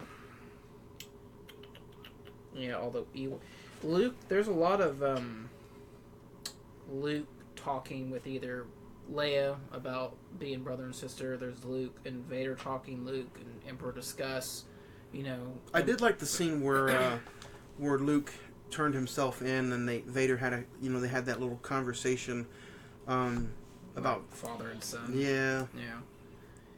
Oh, one thing that kind of like sets me off, and I know this will probably be rectified when we get to Rise of Skywalker, but at the end, when Vader lifts Emperor into the tube. Press. Here's another rant I'm about to get into. Oh man, did I start? I start this one, but like, you know, in every single Star Wars movie, there's always going to be a no for some reason. But no, but he falls into like the abyss, I guess you could say, and he explodes basically. So how does he come back in this new movie? Okay, theory, and this I'm just making up in my head right now. What is it you call Darth it? Sidious comes back with Anakin's lightsaber to leave it in the voice you hear in the trailer is the Force ghost of him. You know, Ed said it just a few minutes ago. You've never seen a bad Force ghost. Maybe this fucking breaks the tip of the condom, and this is the evil Force ghost that you see. Maybe that's what this is. Maybe Rey, or maybe he found a way to be a black Force ghost instead of a light white-ish Force. Maybe Kylo digs deep and finds some kind of power out there and allows evil people to become Force ghosts. I don't know. I mean, they did talk about how Yoda would talk with Qui-Gon Jinn in the prequels. They talked about that, and that he was finding a way, because it's in the second one that I'm pretty sure, and he was finding a way to talk through him and all that junk. Yeah. With some possibly, I don't know, because I see, comparing Yoda and Kylo Ren. Kylo Ren's like a child that has his toy taken away all the time because he's a bad little shit, and compared to Yoda as what Yoda was, a wise old man that has control of every single one of his emotions and doesn't give a fuck about nothing except for the future. And I just hope they don't waste that epic fucking trailer. You know what I mean? What if in that trailer, the laugh is just voices and you don't even see? It's just a hallucination. Well, I mean, then that, to me, that would make bringing him back I wouldn't on think, the panel for... Exactly. I don't think they would have brought him to the panel if it was just like a one little second cameo. It was, you don't even get to see him. I mean, even a scene cameo would be better than that. Exactly. Because, I mean, he says that... I mean, okay. Sidious says that he learned immortality from Pelagius the Wise... and then took his life. Well, I mean, don't get me wrong. There has to be a lead to some. It has to be something like that in episode 3. And he just didn't teach it to Vader. That's all. It has to be something like that. And I think what it is that it's got to be something with the student. There's got to be something with, of course, the student and the master. There's no more, no less than 2 Sith. It's got to be something with that, because don't get me wrong. why wouldn't the Sith just have all kinds of people just hiding out and, just like the Jedi have a master and a Padawan? Why wouldn't they have that? A master and a Sith apprentice. Because, to me, it doesn't make sense for there to only be two, no more, no less. And that's how it is when they don't give a fuck. All they want is power, power, power, power. Okay, well, power states, basically the balance of power is the bigger, or the more people you have, the bigger the number, the more power you have, apparently. Well, how is the Jedi so powerful, but yet the Sith aren't? Kind of deal. That's what I'm thinking. So you're thinking maybe you're thinking maybe his immortality thing. He's been behind Kylo this whole time. Right, and it's got to have something with the 1-in-1. It's got to. And Kylo may not be a 100% true Sith, but he is a Sith in the kind of basic regard. He might be a Knight of Ren, but there's still something with that, is what I think, at least. And this isn't something I've heard from other people. This the is you Knights of theorizing. Ren. This is just me with the why Palpatine could, or Sidious, whatever, could be back. There's got to be something with. It's got to be something with Kylo Ren and the dark side of the Force, or the full sides of the Force. I don't know. I'm not. Details aren't ironed out, but I've got the framework, so I don't know. We'll see. Johnny, you said you had a rant. What was The rant is yes. The rant is Lucas adding more shit to this movie. But it's in full Lucas fashion, Of course He it adds stormtroopers where they shouldn't be and legs where they shouldn't be. So one of my favorite scenes growing up was the scene where Luke is about to probably die because he just keeps getting shocked by Palpatine, the Emperor, whatever the fuck you want to call him. And then Vader looks and he's like, man, what am I doing? And he lifts him up silently and just throws him over the balcony and he dies. When they added that no to it, it's 1997, Batman and Robin all over again. That's how much cheesiness I feel is brought to that scene that just wasn't needed. And it's not even Swiss or Italian. It's shit, and it's just so much. Provolone. It's just so much like unnecessary sound that you don't need. And it's not like I'm talking about a movie from it's not like I'm talking about a one-off movie. I'm talking about Return of the Jedi. A wrap up of a trilogy that's laid in stone as one of the best trilogies ever. Yeah. Which is now defined as a saga, but it's just that's what's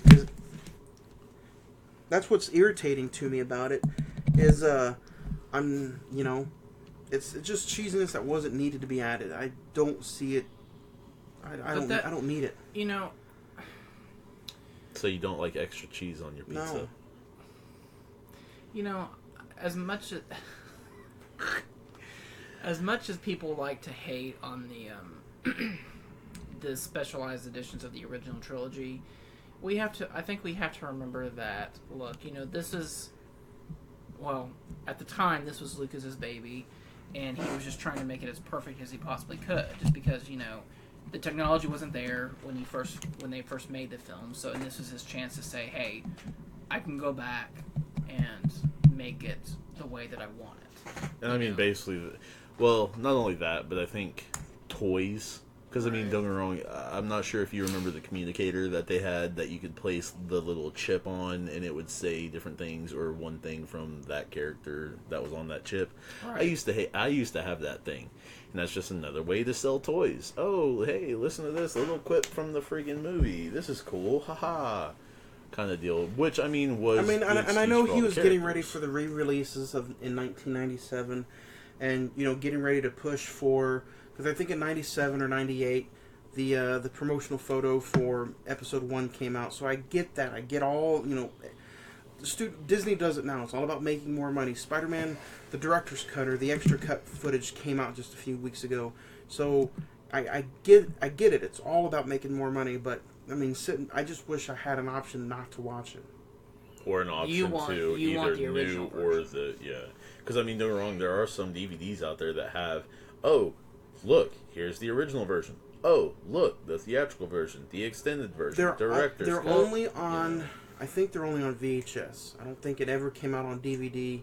No. It's on the original Fox Uncut's only on VHS. But I mean, you could add you want to make more money? Okay, cool. Well, hey, here's the re-release of the originals on DVD. $10 extra. You know, I mean, shit. You know, I 10, know. 15. You'd be there day one. Most people buy 'em. would. Most people would, because But, then like, it's like a whole special event. Get it in this 1 month. The original, you know, from the original date of the original Star Wars way back in the day, make that from that date. You have 1 month which to get the this. 4K and then copies, the 4K copies are coming out next year. So, Yeah. No, this year. This December. Setting up, yeah. December. No, was it December? I think it was whenever Episode 9 comes out on Blu-ray. That's when those are coming out on 4K. But the thing I don't understand is if Lucas, I think he respects well, I say he respects the fans, maybe he doesn't. But I mean, like, Spielberg, when he did the 20th anniversary of E.T., when it got released, he did it where you can watch the theatrical and you can watch the special edition. Peter Jackson with Lord of the Rings, you have the theatricals and you have the extended cuts. Even Zack Snyder with Batman vs Superman, you have the director, you have the theatrical, and you have his version. Side A, side B, basically. Exactly. Yeah. So I don't know. I don't understand why Lucas Because Star Wars can't do is that. better. There's got to be some kind of I always have a vision of like he has the originals like in a chained up, locked vault in his office. No one's gonna get to him. like in the big monster from Return of the Jedi when the gate opens up. Yes. That's the original trilogy coming out. Hey, I'm still here. But you know, it might be, and I think I read this somewhere. It might be a contractual release with Fox, CBS, home video. It might be something to do with those two, because but Disney owns Fox now, Yep. so they have the ability to release them. But those 3 original movies came out, I believe, on a VHS, and I think it was Fox CBS. I think there was something underneath the Fox. I'm not too sure. But I don't know if there's something in between those, if it's, you know, even if Disney does own them now, like, what the fuck are you waiting on? These fans that want these are about to die. Mm-hmm. So... You know, I mean, that's a series that, 78, 77? Or, what, the original Hope? Star Wars? Yeah. I think it was 77. I was about to say, I know it was Something somewhere like in the that. very late 70s. But I mean, that, you know, that was 42 years ago. 41, 42, 43 years ago, somewhere in there. So it's like, come on, dude, get on the fucking ball. Pitter patter. What about you guys? I mentioned that, you know, I kind of dug, you know, Solo, and Harrison Ford in the movie is one of maybe my favorite characters.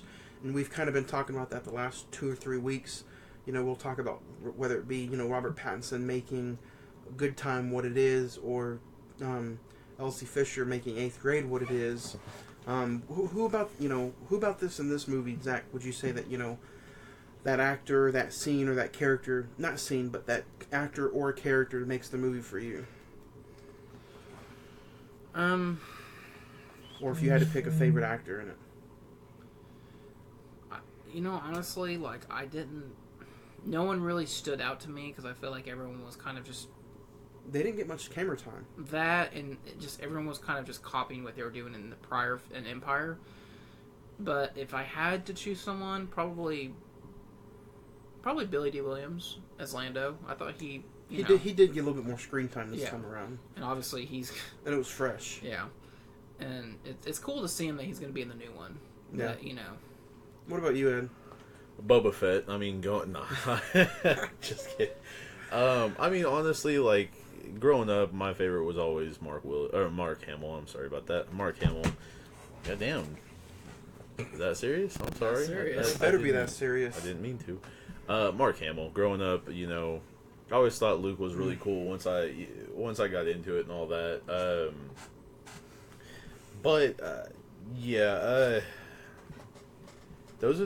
That would probably be the only one I'd truly say, you know, because now he made a name for himself, and people had Han, and people had, you know, Lando, and people had Darth Vader, and people had, you know, Leia, but I think Mark Hamill / Luke was the big selling point of everything, because, he's the Jedi, you know, laser guns, okay, cool, princess, that's a badass. Okay, cool, that's right. I cool. mean, well, the movie's named pretty But- much after Return of the Jedi. Yeah, but I mean, that's the thing. Like, Jedi, holy shit, new. One more question. All right, so looking into Return of the Jedi. Yeah. This movie gets a lot of love though, still from like Rotten Tomatoes. It's at 81, IMDb is at 8.3 out of 10. But it's still pretty hard to fucking find. Like, you can buy it on digitally, but it's still going for $20 on digital, which is insane for digital content. That's a really expensive price. $20 is a lot of money for digital. What did you watch it on, Zach? Did you check it out? Did you buy the? No, well, I have the this complete saga, not that version, but the one with Darth Vader on it. I just watched it on Blu-ray. Are you gonna buy the 4K copies when they come out? Even if it's the shitty ones, yeah. Because I mean, looking at those now, well, hold on. I always liked that cover. I think that looks a lot nicer than just Darth Vader. But you said that's not like a good version of him, though. What do you mean? I mean, you didn't like. I don't think. Do you like that set? I like the box set. Don't get me wrong. This box set, I think it's still pretty. I don't know if it's out of print, but day one, this box set was like $90. And I like the way. And for those of you that don't know, it's the box set that'll be up on the Facebook page. You guys can go check it out. The only thing I don't like about it is the way the discs are to how you get them out like that. I don't like that. That's how my Alien box set is. Yeah, I just think that's how the Indiana Jones box set is, and I don't like getting those out like that. But I do enjoy this box set in particularly. I just don't like the version of the actual film. That in particular, I do enjoy that box set. It depends on what the 4K ones look like. Are they going to be individually released? Probably, because you can make more money off of them that way. And I think they're gonna look like the original posters. The cover art, they're gonna look like that. If that's the case, then yeah, I'll buy it because of the way the art is. And then yeah, so. But then there is also like the Rocket Man Blu-ray. I was at Walmart deciding, 4K Blu-ray, which one. Right. So I Googled and I looked at the High Def Digest review, and apparently the movie wasn't shot in true 4K, so it was just an upscale 2K version. So I mean, but at the end of the day, yeah, it's Star Wars. I need more Star Wars in my life. What about you? Did you watch this with Johnny today? Just the ending of it, like basically the Vader Luke fight, and then after that. Do you own this? No, I used to own, but during a move, not this particular one, but I used to own just the DVD copies, and yeah, they got smashed. So I was kind of pissed off, but I mean, nothing I can really do at that moment. So yeah. But yeah, I mean, I enjoy everything about Star Wars in general. I'm excited for Rise of Skywalker. I think it's going to be good. I would finally like to see the Skywalker saga put to bed. But other than that, I mean, I'm also excited to see what else comes of it, because I mean, there's going to be more. But what about you guys? If you had to pick a favorite scene, what would your favorite scene be? I know mine for sure would be the final battle between Luke and Vader. Something is the way it's shot, the music especially does it for me. I think that's one of the better endings scores in some film history. What about you, Zach? Probably my favorite scene is the unmasking of Darth Vader. Everyone thought that he was just like this complete menace, and then it's revealed it's just a man behind a mask, and it's just. I think it's powerful in that Luke. There's just a redemption to Vader in that. I guess at that point when when Vader saves Luke, he kind of goes back to being Anakin, and it's just kind of tragic in that he's not. He's a man married to the job. Exactly. Basically, that's why he kept away from his kids and everything like that. Plus, he thought they were dead. So, what about you, Ed? What would probably your favorite scene? I mean, honestly, yeah. I think that should probably rank among most people's top 3 scenes, even in Star Wars, for that matter, all the way around. Just because you see the depth of the character, and it's not just a robot, basically, you know, or a mind-controlled whatever. It's a guy that made a wrong choice and thought it was the right choice at the time, and eventually understood that, you know, the choice I made doesn't define me. The choices I make right now define me, you know. So it's a very confused man, a conflicted man, a man that thought that's all he had now was just building an empire and being, you know, basically the muscle behind the voice and the brawn behind the brain. So, you know, now that he understands that there's more to life, there's more to your life that you can do, even in your last minutes or last hours, then go ahead and go for it. Well, and it's also kind of poignant in that when Luke says, "Hey, I'm going to save you. We're going to get on the ship and I'm going to save you," and he says, "You already have. You know, you've kind of saved me from this life that," you know, I think I wouldn't say he's hated, but you can tell, like, in those last moments that, oh, I really did fuck up. I've heard theories that literally it was pain in that, or it was pretty much torturous in that suit all the time. Like, he was in constant pain throughout his entire life after, once he donned the suit, that he is in constant pain, is what I've heard. The theory is, at least. I do not remember who actually put the theory out there, but I've heard that theory a few different times from a few different places. But yeah, I mean, you know, he kind of was like, yeah, I'm good with this ending. He's like, apparently I make dumbass decisions, so I'm good. The best decision of my life helped me with the best at the best time, and I will say, think I can die now. if they if they do have a 4K cover, like, this is probably the greatest. I would say I like this cover out of probably any of the other original Star Wars. Like, this poster is probably my favorite. Why? Because of the gold bikini? No, not that, but it's like you get a little scene literally pretty much from, honestly, actually from her Different head sections. from her head up. Like, and I'm talking about the original theatrical poster for Return of the Jedi. You have Luke there, but if you noticed, his saber is blue, not green. Yeah. And then you got Solo there, and then just Vader looming in the background. Well, it's kind of nice because, like, the way Luke is positioned, he's kind of like, will he become his father? Yeah, You because he's all in black, and it's just, to me, it's an iconic poster, and I really like it. But now we're going to go to star ratings. January, I gave A New Hope an 8. Empire Strikes Back, I gave a 9. But for this one, honestly, Return of the Jedi, I'm probably going to have to give it a 7.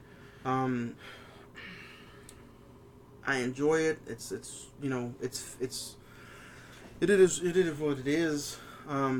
But looking back at it, this rewatch, it's just some small things, nitpicking, I think. But it's a fun Star Wars film, and I did definitely appreciate it more than the prequel still. So, what about you, Zach? Yeah, I mean, I wasn't here for A New Hope, so I'll give my grade on that one as well.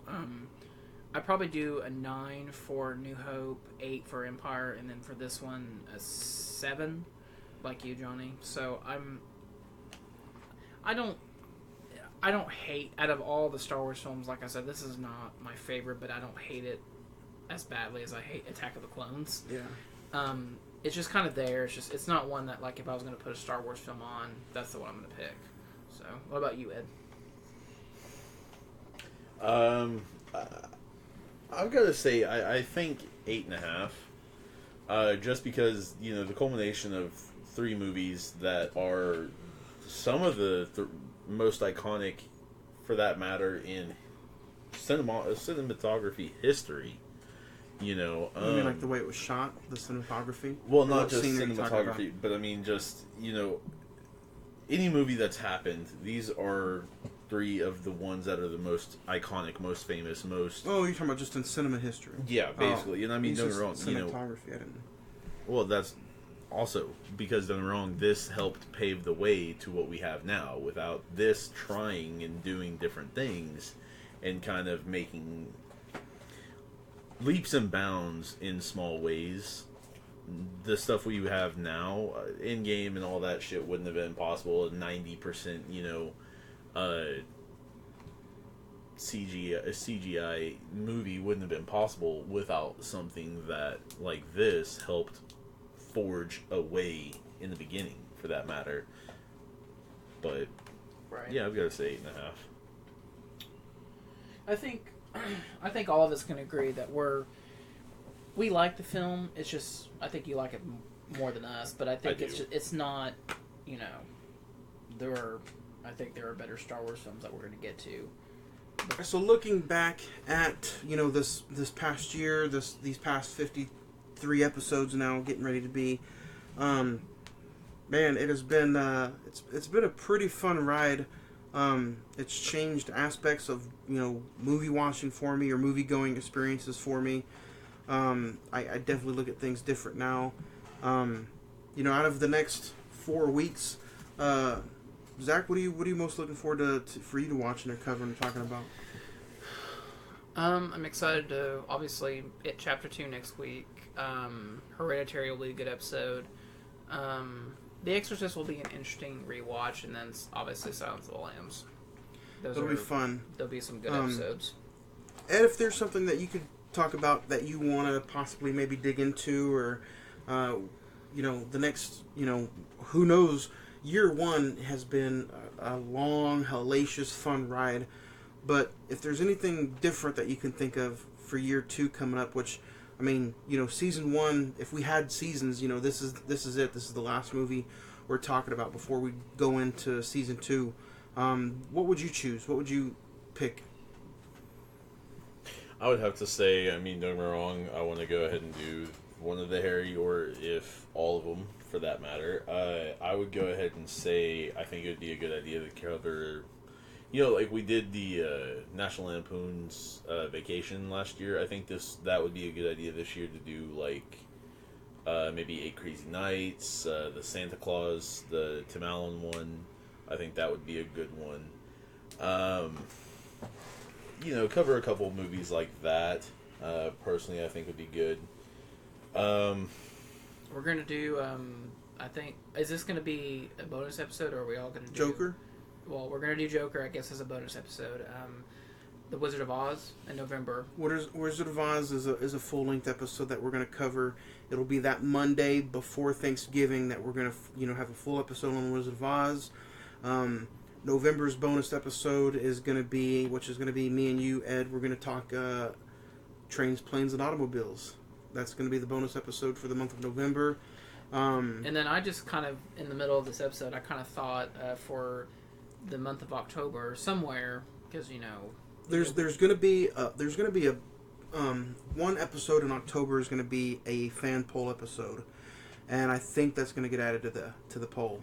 Yeah, because I was thinking about doing Young Frankenstein for October. And I'm kind of it's gonna be more likely like an 8 movie bracket, almost like an NBA style bracket. I think since we have so many listeners that have been with us for going on over a year now, I think we're all gonna pick. We'll come up with 8 movies, and just have a whole month of people voting for movies. And that last episode of October is going to be what, whoever decides what movie, let the listeners decide on that final October movie. So there's going to be a lot of new things coming up, and I'm excited. I can't wait to dig into another year with you guys, and year 2.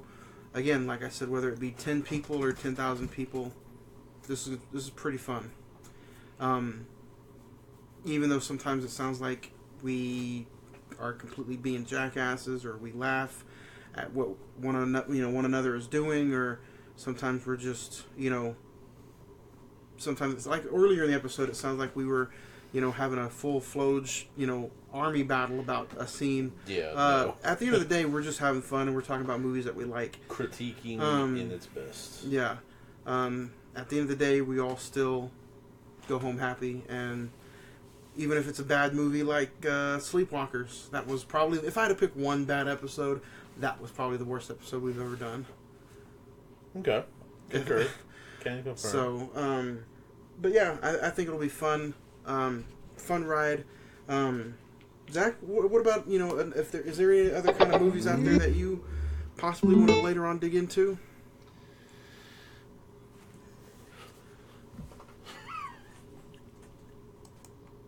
Yeah, going forward, I would like, since your first episode was Psycho, I would want to do like another Hitchcock movie, or talk a couple Hitchcock movies.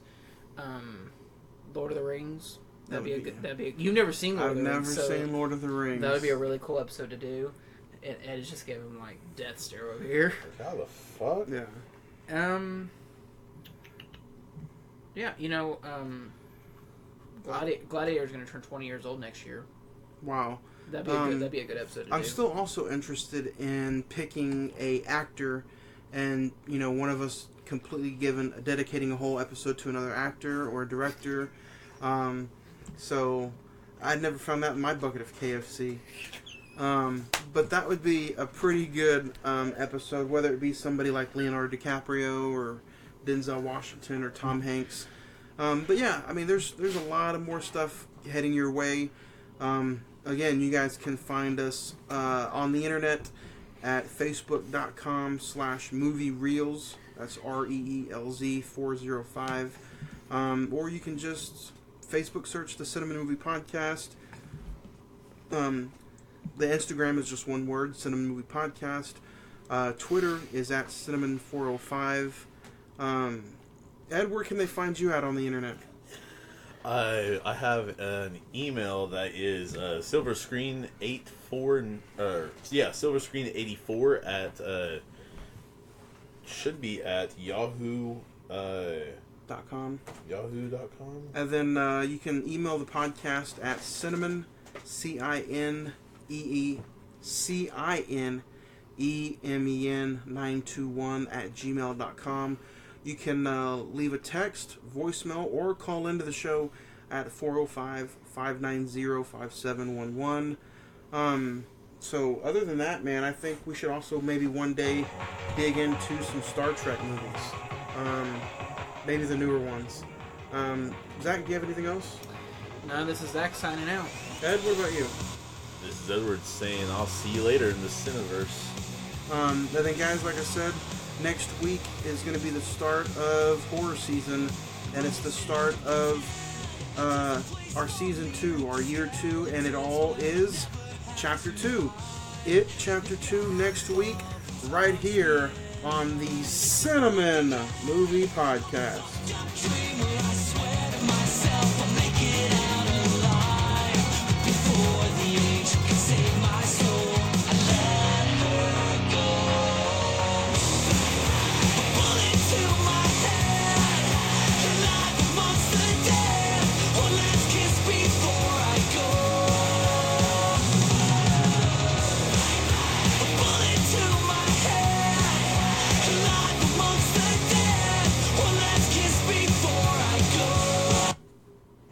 All right,